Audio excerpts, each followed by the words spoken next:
Morning செஞ்ச தயிர் சேமியா இப்போ மதியம் தான் சாப்பிட்றேன் இந்த டைமுக்கு. இஞ்சி ஃப்ளேவரோட முந்திரி திராட்சையோட சூப்பராக இருக்குது.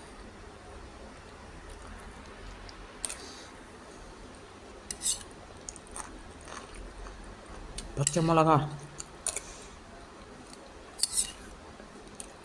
காரம்.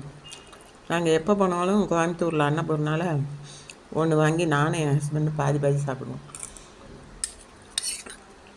ரொம்ப சூப்பராக இருக்கும். இன்றைக்கி வீட்லேயே பெரும்பாலும் காலையில் லஞ்சுனால மதியம் இது போல் சிம்பிளாக சாப்பிட்டுக்கிறேன்.